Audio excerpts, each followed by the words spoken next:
오늘 말씀의 설교 제목은 인생 최고의 숨은 맛집을 공개합니다. 입니다. 인생 최고의 숨은 맛집을 공개합니다. 여러분들은 평생 동안 가장 기억에 남는 음식이 무엇입니까? 여러분들 기억 속에 남아있는 그런 음식이 무엇입니까? 저는 곰곰이 생각해 보니까 제가 유학 시절에 아내가 만들어준 그런 짬뽕이 있었습니다. 짬뽕집이 없으니까 짬뽕을 직접 만들어 먹었는데 그 짬뽕이 있습니다. 뭐 그 맛도 그 맛이지만 그때 그 시절 행복했던 그 마음을 잊을 수가 없습니다. 물론 뭐 유명 짬뽕집 맛 같겠습니까? 뭐 재료도 부족하고 뭐 여러 가지 소스도 부족하니까 그렇지만 저에게는 가장 힘들고 어려웠던 그 시절에 아내와 함께 먹었던 가장 맛있는 추억의 음식으로 기억됩니다. 아마 여러분들도 가장 기억에 남는 음식이 무엇이냐라고 물어보면은 뭐 신라 호텔에서 먹었던 뷔페다 뭐 이런 이야기 하시는 분들은 없으실 거예요. 뭐 롯데 호텔에서 먹었던 뷔페다 뭐 이런 생각을 하시는 분들은 없을 겁니다.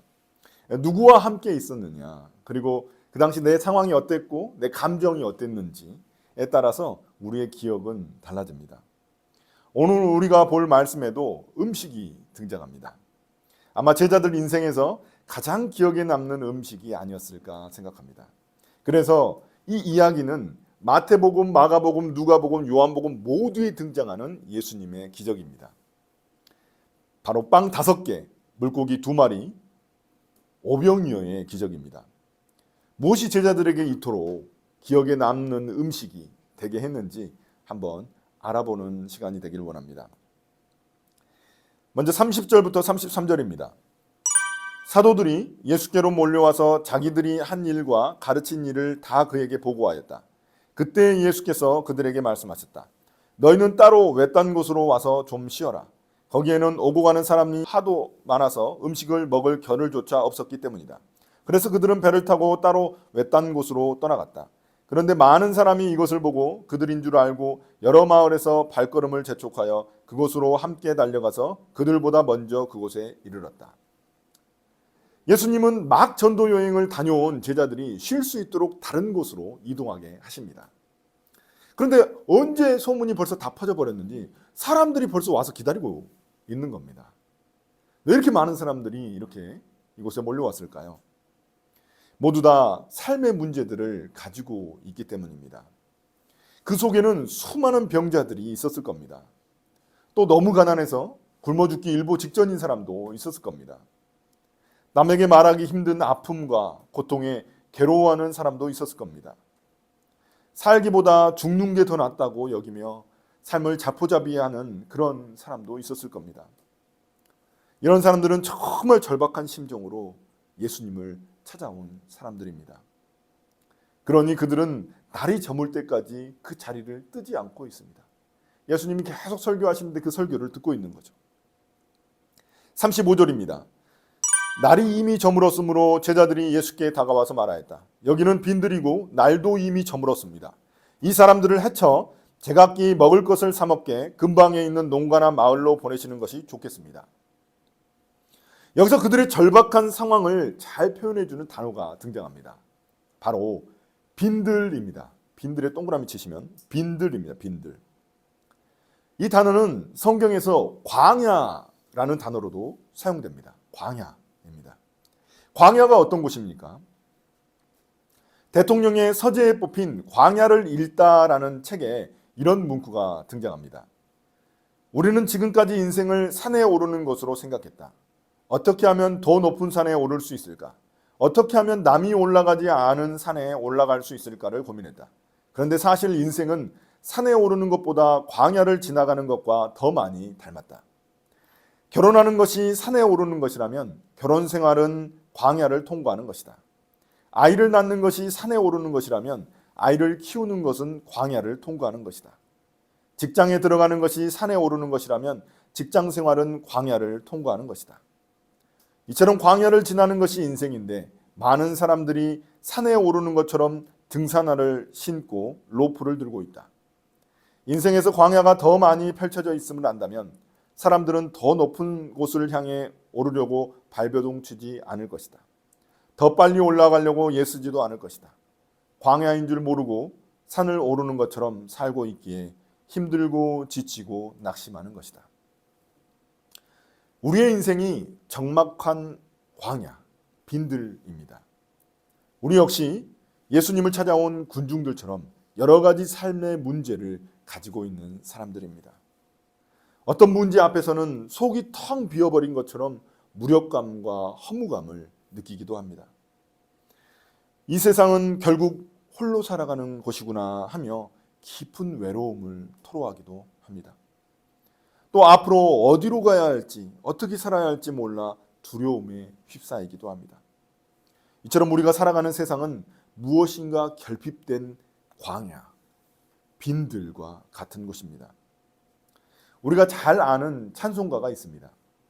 빈들의 마른 풀같이 시들은 나의 영혼, 주님이 약속한 성령 간절히 기다리네. 가물어 메마른 땅에 단비를 내리시듯 성령의 단비를 부어 새 생명 주옵소서. 지금 예수님을 따라온 군중들이 바로 빈들의 마른 풀들입니다. 빈들, 광야를 살아가는 우리의 삶도 마찬가지입니다.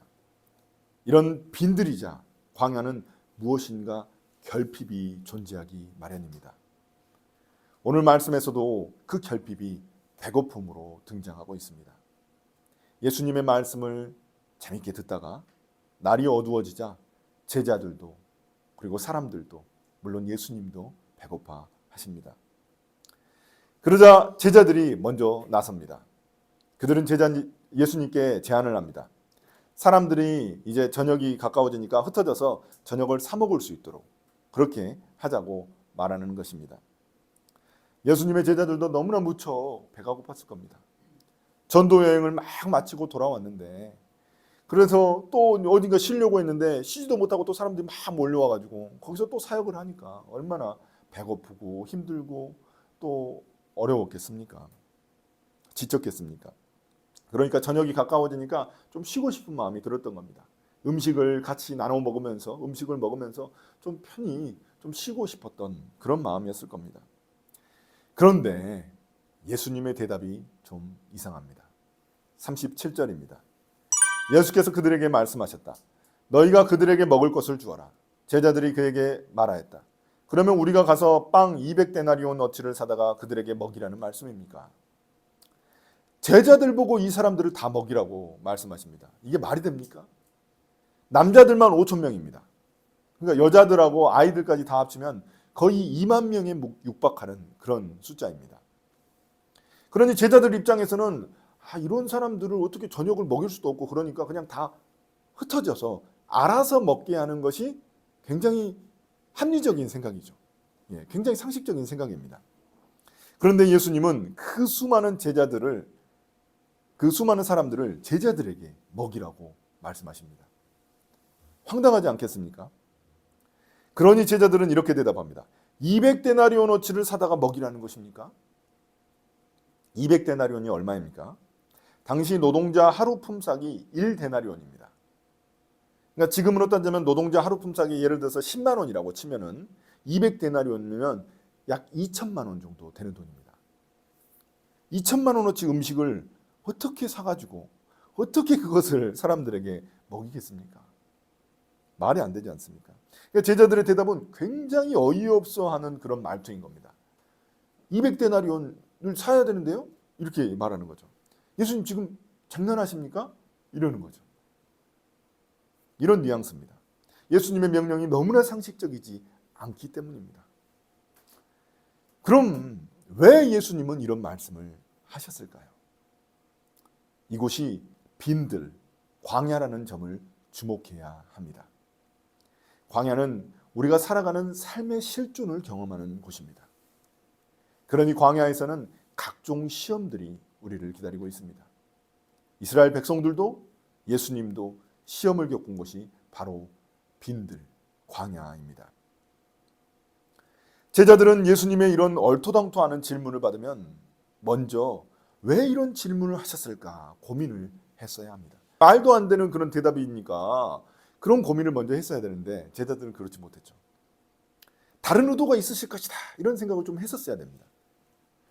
이곳이 광야니까 어쩌면 예수님이 우리를 시험하고 계실지도 모른다는 생각을 했어야만 합니다. 심지어 이때는 제자들이 전도 여행을 막 마치고 돌아온 시점입니다. 전도 여행하면서 수많은 병자들을 고치고 막 진짜 별의별 병에 걸린 사람들을 다 고치고 귀신을 내쫓는 그런 기적을 행했던 사람들이 제자들입니다. 그리고 하나님 나라의 복음을 사람들에게 전파했습니다. 그렇다면 그들의 반응은 좀 달랐어야만 합니다. 그들은 예수님의 명령에 자신들의 상식이나 경험으로 반응하면 안 되는 것이었습니다. 그들이 보여야 할 반응은 자신들의 상식과 경험이 아닌 그들의 믿음이어야만 했습니다. 곧 예수님에 대한 신뢰입니다. 그들이 밖에 나가서 전도여행하면서 예수님이 주신 권위로, 능력으로 얼마나 놀라운 일들을 많이 행했습니까? 분명히 실습은 믿음으로 해놓고선 실전에 와서는 자기 상식과 경험이 튀어나온 것입니다. 제자들은 여전히 너무나 믿음이 없고 우둔하기만 합니다. 여러분, 우리도 그럴 때가 얼마나 많습니까? 교회에서는 맨날 믿음 합니다. 목사님들이 맨날 믿음 하고 또 자신들도 성도들도 다 믿음이 제일 중요한 거 알고 있습니다. 믿음의 고백을 하고 믿음이 들어간 찬송을 막 부릅니다. 그런데 집에 돌아와서는 믿음은 뒷방 구석지에 숨겨놓고 상식과 경험만 들고 세상으로 나아갑니다. 그것이 우리의 모습입니다. 34절입니다. 예수께서 배에서 내려서 큰 무리를 보시고 그들이 마치 목자 없는 양과 같으므로 그들을 불쌍히 여기셨다. 여기서 불쌍히 여기다라는 표현은 단순한 동정심의 표현이 아닙니다.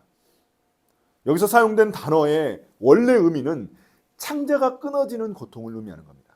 창자가 끊어지는 고통. 자식이 고통당하는 것을 보며 부모가 느끼는 몹시 괴로운 마음을 표현하신 것입니다. 예수님은 빈들과 같이 갈급한 심령의 사람들을 보고 너무나 괴로워하신 것입니다. 이제 예수님은 참 목자로서 양들인 백성들을 궁휼히 여기시고 그들을 먹이시기 원하십니다. 그런데 예수님이 그들을 먹이시기에는 심각한 문제가 있습니다. 어떤 문제입니까? 그곳에는 겨우 빵 5개와 물고기 2마리밖에 없다는 사실입니다. 거의 2만 명이 되는 사람들이 없어도 어떻게 이렇게 없을 수가 있습니까? 애들이랑 같이 온 부모들도 있을 거 아닙니까? 그럼 애들에게 먹일 간식 정도는 챙겨왔어야죠.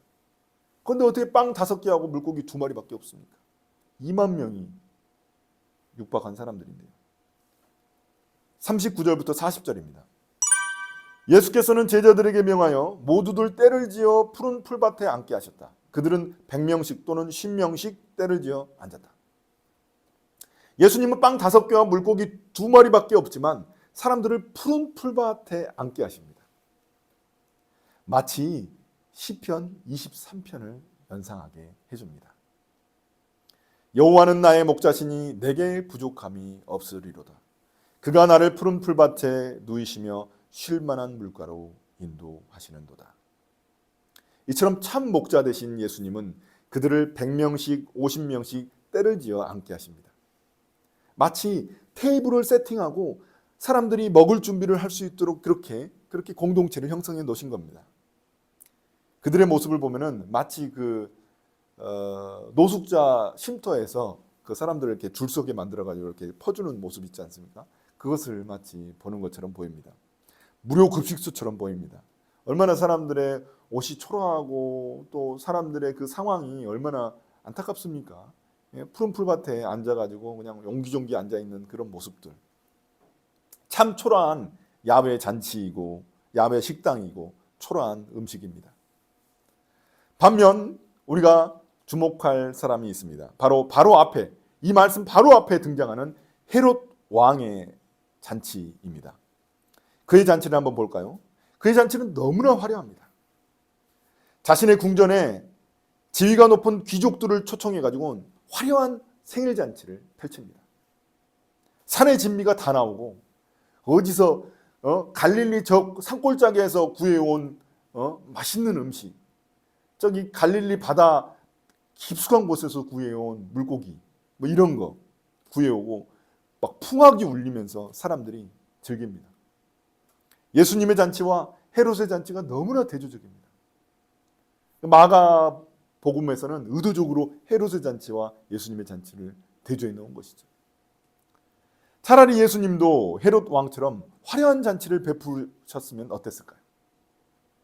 예루살렘 빵 장인을 갖다가 모셔와가지고 빵 장인이 만든 그 최고급 카스테라 이런 거 준비해 놓으시고, 빵, 나폴레옹 빵 이런 거 케이크 준비해 놓으시고, 갈릴리 어부가 잡은 최고급 랍스타 이런 거 준비해가지고 하늘에서 뿌려주시면 얼마나 좋겠습니까? 먹어보지도 못한 음식을 하늘에서 내려주셔가지고 먹어보면 얼마나 좋았을까요? 예수님 충분히 그러실 수 있는 분이시지 않습니까? 그런데 예수님은 왜 하필 초라한 빵 5개, 물고기 2마리를 사용하셨을까? 이거 어디서 만든지도 모르고 어디서 잡았는지도 모르는 이런 빵 5개, 물고기 2마리를 사용하셨을까요? 예수님이 원하시는 것은 기적 그 자체가 아닙니다. 예수님이 원하시는 것은 우리의 최선입니다. 만약에 예수님이 기적을 원하셨다면, 만약에 이것이 기적이 정말 놀라운 그 기적을 보여주시고자 하신 것이었다면 이 백성들의 반응이 나와야 되고 제자들의 반응이 나와야 되는데 그런 게 없어요. 반응이 없어요. 예수님이 원하시는 것은 우리의 최선입니다. 분명 예수님은 하늘에서 럭셔리한 그런 케이크와 랍스터를 내려주실 수 있습니다. 그러나 그렇게 하지 않으십니다. 그들이 가진 최선의 것, 그것이 초라한 것일지라도 그것을 가지고 기적을 베푸십니다.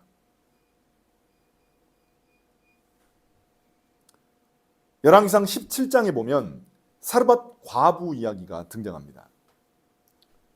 최악의 가뭄 속에서 그 여인이 가진 것이라고는 밀가루 한 줌과 기름 몇 방울 뿐입니다.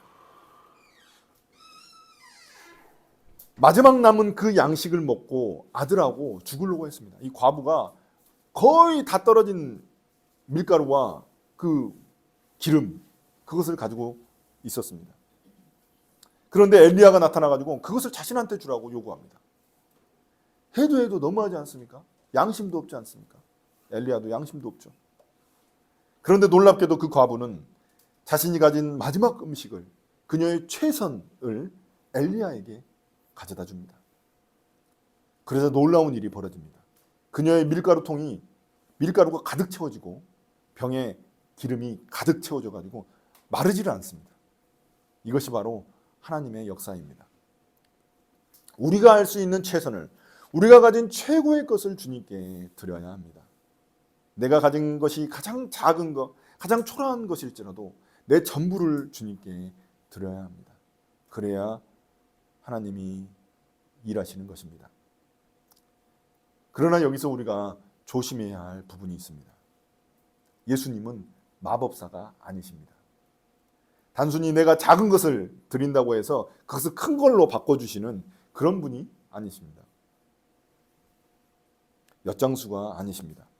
주님이 원하시는 것은 작지만 나의 전부이고 초라하지만 나의 최선입니다. 우리는 내 전부도 아닌 겨우 작은 것을 주님께 드리면서 주님께 너무나 큰 것을 바랄 때가 많습니다. 나는 최선을 다하지 않았으면서, 나는 온전히 주님께 헌신하지 않았으면서도 주님은 나한테 최선을 다하시기를 원하고 주님은 나한테 최고의 것을 주시기를 바랄 때가 너무나 많습니다. 그것은 믿음이라고 부르지 않고 도둑놈 심보라고 부릅니다. 우리는 과연 빵 5개와 물고기 2마리를 내놓는 사람들인가요? 이제 예수님이 일하실 때입니다. 41절부터 43절입니다. 예수께서 빵 5개와 물고기 2마리를 들어서 하늘을 쳐다보고 축복하신 다음에 빵을 떼어서 제자들에게 주시고 사람들에게 나누어 먹게 하셨다. 그리고 그 물고기 2마리도 모든 사람에게 나누어 주셨다. 그들은 모두 배불리 먹었다. 빵 부스러기와 물고기 남은 것을 주워 모으니 12광주리에 가득 찼다. 빵을 먹은 사람은 남자 어른만도 5천 명이었다. 예수님이 하늘을 우러러 축사를 하시고 떡을 떼어서 사람들에게 나눠주십니다. 제자들은 예수님이 떠나신 후 이 부분을 다시 기억하면서 어떤 장면을 상상했을까요? 예수님이 이 기적을 일으키셨던 그 사건을 다시 한 번 더 생각해 보면서 무엇을 떠올렸을까요? 바로 성만찬입니다. 성만찬. 떡을 떼어가지고 나눠주시는 그 장면입니다. 예수님이 돌아가시기 전에 제자들을 모아놓고 하셨던 일이 바로 이 성만찬입니다. 성만찬에서 떡은 그분의 몸을 의미합니다.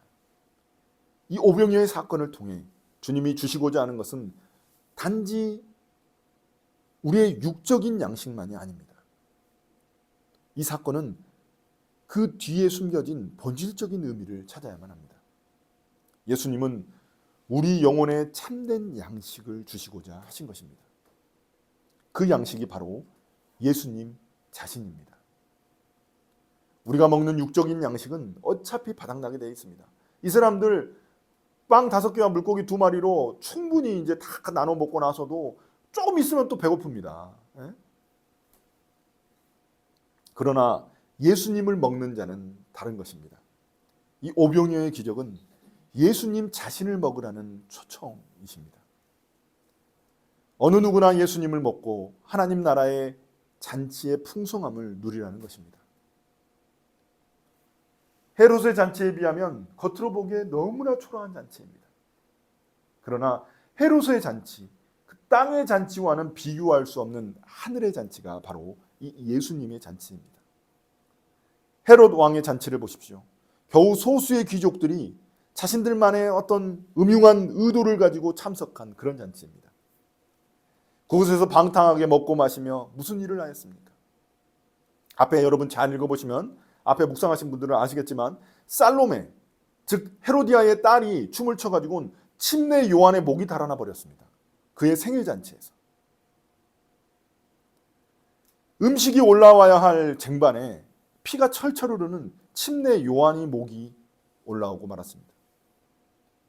백성을 돌보고 먹여야 할 목자인 왕이 오히려 자기 양을 잡아먹어버리는 잔치였습니다. 겉으로 보기에는 화려하지만 피로 물든 잔치였고 욕망으로 점철된 잔치였을 뿐입니다. 반면 오늘 말씀의 예수님의 잔치를 보십시오. 겉으로 보기에는 너무나 초라한 잔치입니다. 궁전이 아닌 풀밭에 앉아있고 산의 진미가 아닌 빵과 물고기 뿐입니다. 그러나 예수님의 잔치는 누구나 올 수 있는 그런 잔치입니다. 예수님의 생명으로 가득 찬 잔치입니다. 하늘의 잔치입니다. 쉼과 회복이 있는 잔치입니다. 자, 과연 그럼 누가 진짜 참 목자일까요? 누가 참 왕일까요? 천국 잔치를 베푸시기 위해 이 땅에 오신 분이 바로 예수님이십니다. 예수님은 우리의 참 목자가 되셔서 우리를 돌봐주십니다. 그렇다고 우리가 아픔과 고통이 아예 없어진 것은 아닙니다. 예수님 믿어도 여전히 아프고 고통스럽고 힘겨운 삶입니다. 하나님 나라가 부분적으로 왔을 뿐 아직 완성된 하나님의 나라가 우리 가운데 오지 않았기 때문입니다. 우리는 하나님 나라의 임의와 아직 사이에 살고 있는 사람들입니다. 그러니 여전히 우리의 삶은 불완전하고 힘들고 괴롭고 고통스러운 것입니다. 그래서 이 중간 사이에 살아가고 있는 우리에게는 헤롯의 잔치가 굉장히 큰 유혹거리입니다. 화려한 궁전에 살고 싶고 산의 진미를 먹고 싶은 우리의 욕망이 우리를 유혹합니다. 누군가를 피 흘리게 하더라도 내가 높아지고 싶은 그런 잔치를 우리는 원합니다. 과연 우리의 숨은 속마음은 무엇입니까? 헤롯의 잔치에 초청받기 원하십니까? 아니면 예수님의 하나님 나라 잔치에 초청받기를 원하십니까? 이제 오늘 말씀을 마무리하겠습니다. 사랑하는 형제자매 여러분, 우리가 살아가는 세상은 빈들이고 광야입니다. 우리를 배고프고 외롭고 공허하고 방황하게 만드는 곳입니다. 우리를 빈들의 마른 풀로 만드는 곳입니다. 그러나 걱정하지 마십시오. 우리에게는 참 목자이신 예수님이 계십니다. 예수님은 우리를 불쌍히 여기셔서 창자가 끊어지는 듯한 고통을 느끼시는 분이십니다. 그래서 자신의 생명까지 십자가에서 우리에게 내주신 분이십니다. 이제 그 참 목자이신 예수님이 우리에게 요구하시는 것은 바로 믿음입니다. 우리가 가진 최선의 것인 빵 5개와 물고기 2마리를 믿음으로 주님께 드릴 때 주님은 우리를 위해 일하십니다. 그럼 지금 내가 가진 빵 5개와 물고기 2마리는 무엇입니까? 내가 가진 소유일 수도 있고 내가 가진 능력일 수도 있습니다. 그것을 온전히 주님께 드릴 때 주님은 일하십니다. 기적이 일어납니다. 빈들, 광야 같은 인생길에서 우리를 푸른 풀밭으로 주님은 인도해 주십니다. 그곳에서 회복과 쉼의 풍성한 생명의 잔치를 누리게 해 주실 것입니다. 우리의 참 목자 되신 예수님을 의지하며 이 땅에 이미 온 하나님의 나라를 누리고 또 아직 오지 않은 완전한 하나님의 나라 잔치를 소망하는 저와 여러분들이 되시기를 예수님의 이름으로 축복합니다. 아멘.